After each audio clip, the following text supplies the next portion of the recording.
Si vous aimez mes vidéos, n'oubliez pas de vous abonner à ma chaîne et d'activer la petite cloche. Et si vous souhaitez carrément me soutenir, vous pouvez lâcher un gros pouce bleu, ça ne vous coûte rien et ça m'aide beaucoup pour mon référencement. Et vous pouvez aussi vous rendre sur le lien qui est dans la description. C'est un lien partenaire entre moi et Ocho Japan, qui est une marque de t-shirt manga assez discrète et stylisée. Et chaque achat que vous ferez à partir de mon lien soutiendra la chaîne. Sur ce, bonne vidéo.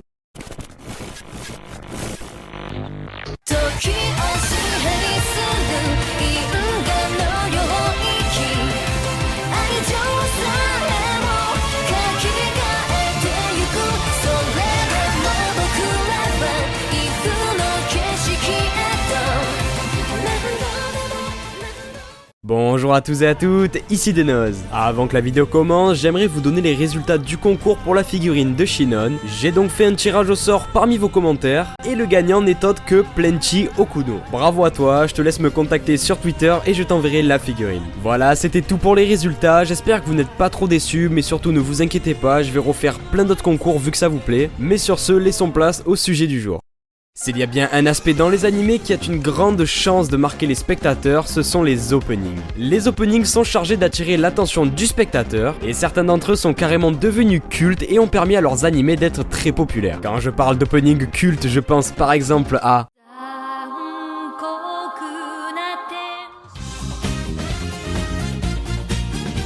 ou encore à...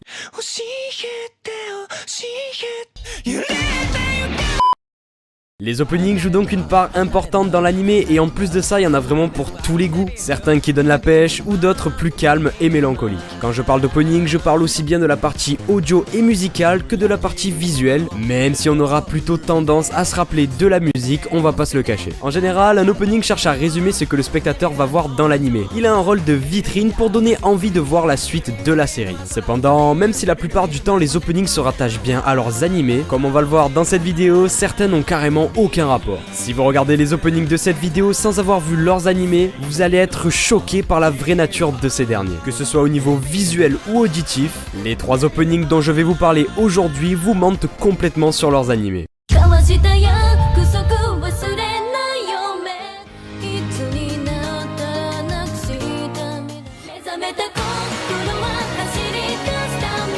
On commence par un opening de Magical Girl. Comme on pouvait s'y attendre, tout est rose bonbon, joyeux, avec une musique mélancolique et enjouée. On peut y voir notre héroïne Madoka dans son lit avec son ours en peluche, et on la voit ensuite avec ses amis. Et on a aussi des plans comiques qui donnent un côté enfantin à cet opening. Bref, tout nous annonce un animé Magical Girl assez classique et sans rien de particulier.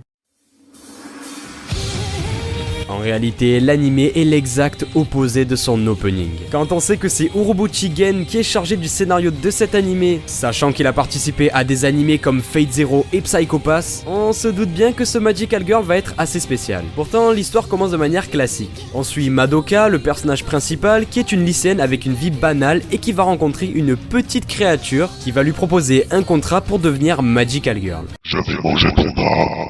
Voilà, en théorie, il n'y a pas plus stéréotypé pour un animé Magical Girl. Ça, c'est pour la théorie, parce qu'en pratique, l'animé est très sombre, les barrières où se trouvent les sorcières sont glauques à souhait, la mort est omniprésente, les Magical Girls se battent à l'arme blanche et non avec leur pouvoir. Kyubey, la créature qui passe des contrats, a un côté malsain, et grâce à elle, on se rend compte qu'être une Magical Girl, ça pourrait être bien plus horrible que ce que l'on pourrait croire. Et oui, rien à voir avec l'opening trop choupi qu'on peut avoir au début de chaque épisode. C'est évidemment voulu, tout comme les chara designs qui sont volontairement mignons pour contraster avec le côté horrifique de l'animé. Si vous voulez quelque chose qui colle bien à l'animé, il faut oublier l'opening et plutôt se tourner vers l'ending.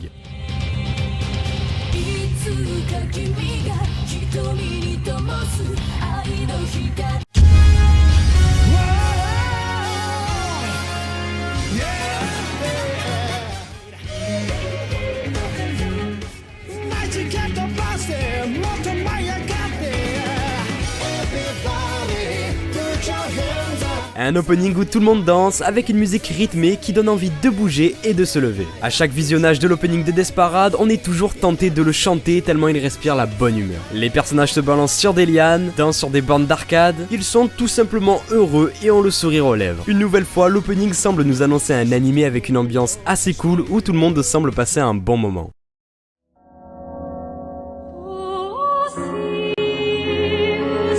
Je vous rassure, cet animé n'est pas aussi dérangeant que Madoka Magica, mais il apporte quand même des thèmes assez lourds, et certains des épisodes comportent des scènes vraiment choquantes où l'on peut observer les recoins les plus noirs de l'humanité. Dans Desperate, on va nous apprendre qu'après la mort, on ne va ni au paradis ni en enfer, mais on arrive dans un bar qui se tient entre la réincarnation et le néant. Le barman, qui va jouer le rôle d'arbitre, va recevoir les défunts par paire pour les faire jouer à un jeu qui va déterminer s'ils méritent de se réincarner ou d'aller dans le néant. Les jeux peuvent aller des fléchettes jusqu'aux jeux vidéo, mais la subtilité dans tout ça, c'est que les participants ne savent pas qu'ils sont morts. On leur précise simplement qu'au terme du jeu, leurs âmes seront jugées. Sous nos yeux vont alors se dérouler des spectacles horribles où certains personnages vont tout faire pour gagner, révélant ainsi leur véritable nature. Une fois leur véritable nature révélée, l'arbitre peut alors les juger et décider du sort de leurs âmes. Si l'âme est assez pure, elle pourra se réincarner, sinon elle va sombrer dans le néant et l'oubli, condamnée à une souffrance éternelle.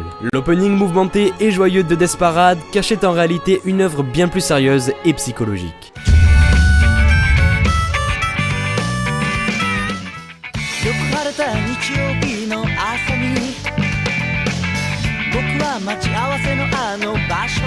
Cet opening et cet animé, il y a très peu de chances que vous les connaissiez, vu qu'ils ne sont vraiment pas populaires du grand public. Dans l'opening de Narutaru, cette fois-ci on a un style qui ne peut pas être plus innocent, que ce soit au niveau du visuel et de la musique. Clairement, on dirait des dessins d'enfants, avec les personnages représentés sur des bouts de papier découpés, avec un coloriage mal fait et qui est incomplet, laissant apparaître des traces de crayon. La musique fait penser à des dessins animés qui passeraient le matin pour les enfants, toujours avec une ambiance joyeuse et qui donne le sourire. Mais comme vous vous en doutez, je pense que l'opening de Narutaru est celui qui est le plus décalé de son animé. Encore plus que Madoka Magica et que Desperate. Mais avant de continuer et de vous dire pourquoi Narutaru n'a rien d'enfantin, je dois vous prévenir d'une chose. S'il vous plaît, si vous êtes jeune, vous devez absolument éviter cet animé. Vous êtes prévenus. Narutaru nous parle de Shina, une écolière qui rencontre une étrange créature pendant ses vacances d'été. Elle se lie d'amitié avec elle et lorsqu'elle retourne à l'école, Shina commence à rencontrer d'autres enfants qui ont eux aussi développé des liens d'amitié avec des créatures. L'opening de l'animé et le premier épisode dégagent un espèce d'air de Pokémon. On pense qu'on va suivre une jeune fille et sa créature dans leurs aventures et que tout va bien se passer. Mais la réalité est bien différente. Quand Shina rencontre les enfants qui ont eux aussi des créatures, elle va vite se rendre compte qu'ils ne sont pas tous aussi amicaux que son compagnon et elle. Dès l'épisode 2, l'animé va devenir de plus en plus sombre. C'est même plus que ça, je n'aurais pas peur de dire que plus les épisodes passent, plus l'animé sombre dans la folie. Au lieu d'avoir une aventure toute innocente, préparez-vous à voir des scènes horribles, dérangeantes, voire même déprimantes pour le spectateur. Gardez en tête que tous les événements de l'animé arrivent à des enfants de 12 ans, ce qui rend l'œuvre encore plus dure psychologiquement et les images d'autant plus choquantes. J'espère que toutes les personnes qui n'avaient vu que l'opening de Narutaru n'ont pas trop été choquées par la suite, parce que franchement, c'est l'un des openings les plus mignons que j'ai vu, mais il est aussi rattaché à l'un des animés les plus tordus qui existent. Et voilà, on arrive sur la fin de cette vidéo. J'espère que celle-ci vous a plu. Pour cette vidéo, je cherchais un concept qui changeait de d'habitude pour un petit peu casser ce rythme de review et de top. J'ai donc cherché à faire un top plus original, donc j'espère que ça vous a plu. N'hésitez pas à me dire dans les commentaires si vous aussi vous avez des openings qui ne correspondent pas du tout à leurs animés. Ça pourrait être sympa d'en découvrir de nouveaux. N'oubliez pas le petit like et l'abonnement, bref, j'arrête de vous saouler avec ça. Moi je vous souhaite de passer une bonne journée ou une bonne soirée, c'était des nozes, allez bye bye.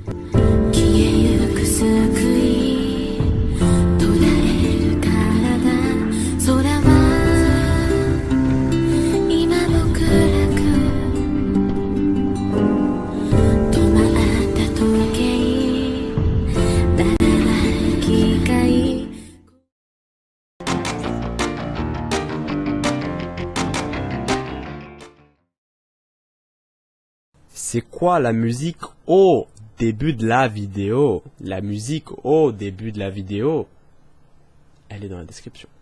Voilà, donc les descriptions, oui c'est utile. Parfois c'est utile, je sais ça peut paraître naze, une description, ça peut paraître vide, vide de sens. Comme cette vidéo, où tu regardes un mec gênant. Aouh! Je me suis pris la filtre anti-pop dans la gueule. Attends, regarde, je te montre la différence avec un filtre anti-pop. Tu vois, c'est pas... Tu vois, t'entends le petit... Mais c'est pas ouf, alors que sans le filtre anti-pop... Tu vois, c'est horrible. Et oui, t'es sourd. Et ouais, t'as perdu 3 d'audition. T'es sourd maintenant. Je suis d'accord avec les défauts, mais je ne peux pas...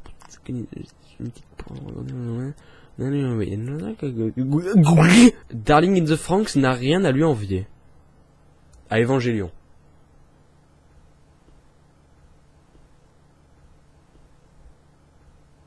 Donc merci de ton commentaire. Donc voilà, t'es ban. Bah voilà, bah du coup tu peux plus parler, plus jamais. Voilà, bah tu fermes ta gueule en fait. Mais voilà, c'est comme ça, voilà.